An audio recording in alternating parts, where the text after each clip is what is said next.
These 5 tools will make a beginner look like a professional, and they're all extremely easy to use. You ready? Now let's go. When you start woodworking, things can be a little intimidating because sometimes you can't get the accuracy that you want. You can't get things set up just right. These tools are going to help you do that very, very easily. And if you stick around, I've got a bonus for you as well. If you'd like to check out any of these tools that I show today, I'll link those in the description, the pinned comment, the shop button on YouTube if available. Some of these won't be available on the shop button, and of course that QR code you can scan if you're watching on TV with your phone. You can just take a picture of it. Go to the website. Now let's dive into these. 3 of these tools are absolutely genius inventions. Like, they are genius level and will literally change how you woodwork forever in a lot of ways. Now, first up are the TSO parallel guides. Now, if you don't have a set of these, you need to check them out. This is the 2nd version of these, and they sent these over for me to check out, and I'm glad they did because these are much improved over the previous version. Now, these are extremely well made. These are anodized aluminum, and all of the markings on there are extremely easy to read, even for my aging eyes. I can see these quite clearly. I'm a fan of TSO products. I think they make some really good stuff. I've had one of their guide rail squares for a very long time. That's another extremely really useful, make your life easier attachment for track saws. If you don't have one of those, I would encourage you to check one out as well. I'll link to the one I have in the description, and they have those to fit Rigid, Craig, and many others. But I've never had a single issue with any of their products. They're always well made. Now let me show you how they work. Out of the box, they're extremely easy to set up. Literally 4 bolts will attach the end piece that will attach to your track. These are for track saws, and speaking of that, they will fit almost any standard track, including Craig, Milwaukee, Makita, Festal, and several others. They also come with these stop blocks, and these are actually quite genius in and of themselves. First, they have like a slope or a tapered part down to the measurements, which are both in metric and imperial, so they're going to make both camps happy no matter which one you're in. But the reason it slopes down like that is to prevent any parallax effect. If you've ever seen a thick square, like the Woodpecker's 1281, this thing is about an 1/8 inch thick. And if you're trying to get a mark, precise mark, sometimes it causes a little bit of a parallax effect if you're not looking straight down on it. That's what this will prevent. Because of how it's tapered down to that actual parallel guide, it will be precise, like dead accurate. You're not going to have to worry about that. Now, attaching these to the track is where a lot of the genius comes in because they are so simple. You literally push the little tab and hold it at a 45 degrees and then drop it in place, let go of the tap, it's there. You can literally pick up the track and move it while these are there, and they're not going to be sliding around or anything like that. They're locked into place. That way you don't have to reset everything every time you want to cut. Now, these come in 3 different sizes, a 20 inch, a 30 inch, and a 50 inch, depending on how wide of stock you're going to be cutting.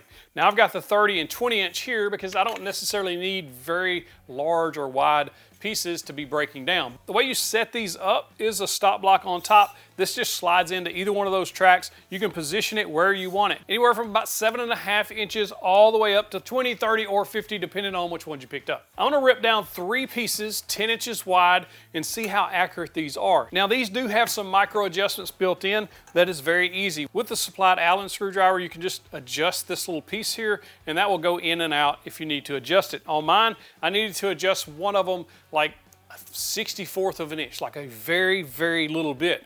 And that's what's really great about these, because you can get very precise. And if you're making cabinets and things like that, you don't want things out of whack. You want to get them exactly right, and this is going to do that for you. So I cut these 3 pieces, and all you do is just move the track over and bump it out, and then cut again. Move the track over, bump it out, cut it again. I didn't lock the track down with the clamps or anything like that. Very quickly cut these 3 pieces out. They're all exactly the same, and that's what you want. And it was so easy to do. It was a lot easier to get these 3 10-inch pieces exactly right using the track saw and these guide rail squares than it would have been using the table saw. And that's what I like about these, especially if you don't have the space for a table saw. In a lot of cases, these will actually take the place of a table saw and be a lot more accurate if you're making repeatable cuts. Because, you know, if you're cutting big sheets of plywood and you try to, if you move just a little bit, it's going to throw the cut off. These, staying in place, perfect cuts every time. It's very impressive. Now, I just showed this a couple of weeks ago, but I think it's worth mentioning again, especially if you missed it, because, again, this will make a beginner look like a pro. Now, I haven't done a whole bunch of box joints. I've done a few over the years, but not a lot. However, this new Jessom box joint jig was the easiest method I have ever used. Out of the box, extremely easy to set up, And within minutes, I was ready to start cutting box joints at the router table, and the instructions are extremely clear. There's even a video they produced that shows you how to use this thing. It is dead simple. I'm telling you, a beginner could open this up, put it at the router table, and make box joints like this, and they look absolutely perfect, like a professional done them. Now to set this up, when you bring it out of the box, it literally comes with like 3 or 4 parts. I think it's 4. You're gonna put the key in. It comes with 3 different size keys. In other words, 3 different size of box joints that you wanna make, basically a small, medium, and large. Put that in. Then you're gonna attach the fence with 2 included bolts, and there is a guard there to prevent your fingers to getting anywhere close to that bit. From there, you're gonna attach the top to the base. Very easy to slide on. There's a couple little tabs in the back you pull, and it slides on, and that basically gives it positive stops on the front and the back, so you don't push it too far or pull it back too far or anything like that. Then, all you have to do is install that router bit into your router table. Set the depth of that router bit to the same thickness of wood that you're gonna be using so that it doesn't cut too deep or too shallow. And then, you're off to the races making box joints. And then you just step over. Every time you cut one, you just move it over one slot, put what you just cut onto that key, and just repeat the process. When you get ready to do your second board, the first board, you're just gonna flip 180 degrees and then put it on that key. That's just gonna make sure it's offset correctly and start cutting your second. Once you're done, you're ready to assemble. It's very simple. Now, if you have a Jessom router table, this will actually bolt down into the Jessom router table with included hardware. I don't. I just have a T-track on mine. So I had to adapt and overcome, and it was very easy. Literally, all I did was take some clamps and clamp it down, and I was rocking and rolling. Literally makes a beginner look like a professional, and it will make your woodworking life much easier if you're making box joints. Especially with the holidays coming up, making nice boxes as gifts would be a cool idea. Now, a lot of people are intimidated by woodworking for a variety of reasons. I was very intimidated by the router table for a while. I had some nasty kickbacks, and it intimidated me a little bit. My very first table saw was really, really bad, and it was very terrifying to use, so I was a little intimidated by that. But one of the most intimidating things I've ever approached in woodworking was actually sharpening chisels. I was just nervous to try it because it seemed so complicated. There was multiple steps you had to take with some type of whetstones, and then, oh man, it was just, who has that time, right? So from beginner to professional, the G-Sharp Sharp Edge Chisel Sharpening Jig. Could not be easier to sharpen chisels. Beginners who have never sharpened chisels in their life get razor sharp chisel edges with this thing because it's easy to use. It's similar to when you're sanding wood. You start out at low grit, like 80 grit, and you step through the grits, 80, 120, 220, until you're finished and you get that butter smooth, nice finish. That's how this works. It comes with diamond stones. These diamond stones will last you for years because they are really, really durable, and they snap into this little jig very easily. First, you're gonna set the angle of your chisel. So a lot of chisels are at about 30 degrees, and you want a micro bevel on that chisel, so you don't actually want to sharpen the 30-degree edge, so you're gonna set it up a little steeper than that. I've got mine set at about 35 degrees. Now, when you press that chisel into this jig, you want to see it flex a little bit, and that's perfectly natural. Once you see that little flexion, you can move this back and forth about 20 to 25 times. That's it. And then you're going to change grits. Now, there is also a burr backing off tool here that you're going to use, and you can just hit the back of that to get that burr off of the back. Once you walk all the way through the grits, you're going to have a razor sharp chisel. If you have zero idea what kind of chisels you even need to start with, I found a really good set of DeWalt chisels. These things are actually really good for the money. They're like $20 for 3 of them. Now they're not the $150, $200 set of chisels like Narex Richter, which I think is some of the best on the market. So if you just want to buy once, cry once, I highly recommend the Narex. They're extremely good. You don't even have to buy the box set. I'll drop a link to a couple of sets that you can choose depending on your budget. But if you are on a budget, or if you're just starting out and you're a little nervous about even spending that kind of money on chisels to begin with, check out the DeWalt with this sharp edge. You'll have some of the sharpest chisels on the block. Oh, and every time I show these, the outlaw effect takes effect and they sell out. People love this jig and it's making their life easier. So if you want one, check that link in the description, see if they're in stock. If they are, I would highly encourage you to pick it up because they'll be gone soon.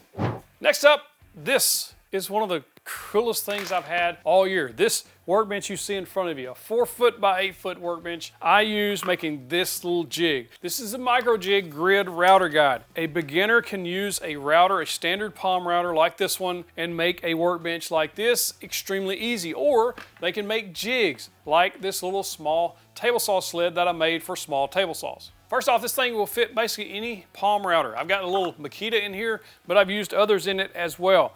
Very easy to attach your router to this. There's actually 2 bits that come with this, a relief and a dovetail bit. The dovetail bit's where the magic happens, but the relief bit is absolutely necessary to actually start these grooves.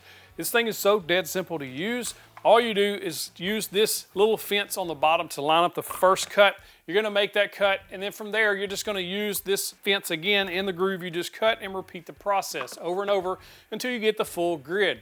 You'll swap out that bit, put the dovetail bit in, repeat that process. This table has made my life much easier because now I can clamp things down flat. I can clamp things down horizontally. I can do all kinds of clamping operations I was never able to before, but always wanted to. And then of course, with the table saw sled, I can clamp down anything at any angle that I need on that little small sled, and that small sled actually fits on small table saws, and there are plans available for that sled if you're interested. Overall, I think it's one of the best inventions of 2025, and I'm glad it's in the shop. One of the things I've picked up over the last year is this. It is a very budget-friendly miter gauge for the table saw that is dead accurate with some features that usually cost several $100s on this one. This is the V4 miter gauge. And the reason I put this in this video is because of how much bang for the buck you're getting with this thing. Has an extendable fence. There is also a version without an extendable fence. So if you're on a job site saw or something like that, you might not need that extendable fence. You might can save a few dollars. I'll link to both. But it does have that fence to give you that extra support. This is also dead accurate, and that's what matters about miter gauges. I checked out the Bauer, and I didn't have as very good a luck with the Bauer miter gauge because it was off. The actual hard detent at 0 wasn't 0. So that was a little bit frustrating. This one, dead accurate, and it does have positive stops all the way out to 67.5 degrees. It will actually go to 70 degrees, right or left. For the price of this, it's way less than $100. I think it's like $60 or $70 at the time of this filming. This thing is absolutely a value-packed tool for the table saw. One of the main features of this thing is the stop block that has micro adjustments. A lot of times you see stop blocks on budget miter gauges and they don't have the micro adjustment. You just have to set it and forget it type thing. I like the fact that you can dial in the perfect setting on this and get your cuts extremely accurate. Overall, one of the best tools of 2025 that's made my life easier and could make you look like a professional even if you're a beginner. Dead accurate results. Now, by the time this comes out, these should be back in stock. And one of the things that make your life easier in 2025 are these bench nuts. Now, these are from Carbon Method. They come in a pack of 8. If you don't know what these are, they're just for your bench that you can use to set stock on. If you're routing things, it gets it up off the surface so you can go all the way around the outside edge. They're also this high density foam. They will collapse if you stand on them. I'm 205 pounds standing on them and they barely squish down. But the main thing is they're very grippy. When you put them down, your stuff isn't sliding and moving around. Elevates it off the surface, so if you're using it for track saws or routing or even sanding things to keep it from moving around, these are extremely useful. And a pack of 8 is only $20, which is why they keep selling out every time they come in stock. If you want a set of these bench nuts, I'll link them in the description and all those other places that you know about. Next up, this is the Milwaukee HOTSHOT. This came out just a couple of months ago, and I bought it as soon as I saw it because it's gonna make my life much easier. Now, this is a jump starter for your car, but it does also have a couple of extra features.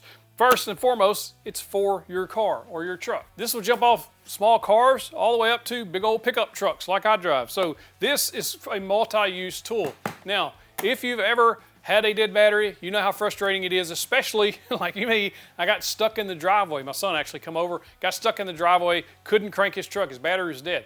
So I had to kind of maneuver my truck in multiple different positions to finally get it to where the cables would reach.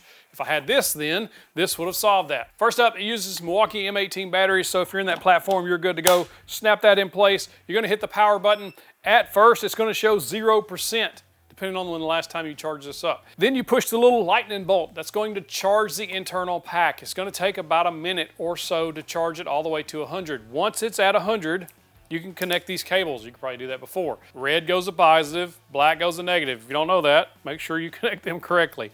And then you'll push the key and it's going to count down a timer from 30 seconds. So you'll have 30 seconds to walk around and get in the car and crank it up. Plenty of time. This is one of those quality of life tools you'll be glad to have when you need it. But it also has a couple of other cool features. First, it has a light that goes, I'm not gonna blind you, but it has high, medium, and low, as well as a strobe, which I think is extremely handy, especially if you get stranded on the side of the road, your car goes dead in the middle of the road or something like that. Put that strobe on and let it blink. It also has a USB-C port so you can charge your device, phone, anything like that. So if you get stranded somewhere, have this in the vehicle, this might be a good option to have in the truck or car, or maybe even the RV. And it's very compact and has a carry handle, so it can make your life easier. If you like this video, you got to check out that one right there. Clicking that box gets you the big old virtual fist bump. Seriously, go check out that video. I think you'll like it.